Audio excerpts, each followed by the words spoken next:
Hello everyone, আজকে অফডের দিন চলে গেলাম বাজার করতে। বাইরে বের হয়ে দেখি যে একদম সন্ধ্যা হয়ে গেছে। আসলে লন্ডনে শীতকালে মোটামুটি সন্ধ্যা হয়ে যায় খুব দ্রুতই, বাজে কিন্তু মাত্র ৩টা। কিন্তু কিছুক্ষণ পরে একদম ঘুটঘুটে একটা অন্ধকার হয়ে যাবে। লন্ডনে এখন চলছে শরৎকাল, সো পাতাগুলো ঝরে একদম নিচে পড়ে আছে, দেখে খুবই ভালো লাগছিল। বাজারে চলে আসলাম আর শুরুতেই দেখতে পেলাম আম। আম দেখে কিন্তু অবাক হবে না, কারণ লন্ডনে কম বেশি সারা বছরই আম বা বিভিন্ন ধরনের বাংলাদেশি ফল পাওয়া যায়। তারপরে এদিকে দেখতে পেলাম আমি লিচু। আর লিচু দেখতে পেয়ে না আমার মনটা আনন্দিত হয়ে গেল, কারণ লিচু আমার অনেক ফেভারিট।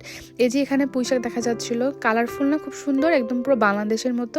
হ্যাঁ, খেতে অতটা স্বাদ না হলো, বাংলাদেশের সব কিছুই কিন্তু আমরা কম বেশি লন্ডনে পেয়েই থাকি। শিম বাংলাদেশে উঠেছে কিনা আমি জানি না, তবে লন্ডনে কিন্তু শিম পাওয়া যাচ্ছে, এটা সারা বছরই মোটামুটি পাওয়া যায়। এই যে লাউ দেখে তো আনন্দ লাগছিল, কারণ লাউ আমার অনেক পছন্দের একটা সবজি। এখানে কচুলতি, সুপারি কি নাই এখানে। ইভেন দেখেন এগুলোকে মনে হয় দুধ কচু বলা হয়, আমি জানি না, বা মান কচু কিছু একটা হবে। আমি রাঁধতে পারি না বলে আমি আনিনি, বাট যারা পছন্দ করে তারা কিন্তু এখানে পেয়েই থাকে।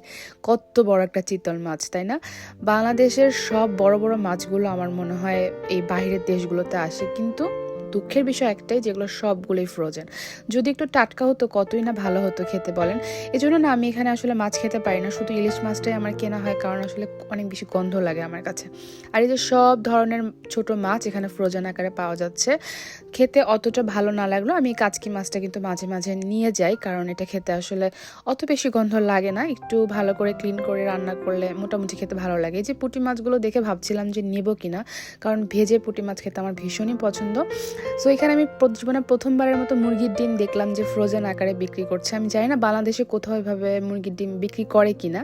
তারপরে যে এখানে মাংস সেকশনে চলে আসলাম, কারণ মাংস এখানে অ্যাভেলেবেল। মাংস খেতে আসলে এখানে খুবই ভালো লাগে, কারণ দিনেরটা দিনে শেষ হয়ে যায় বলে।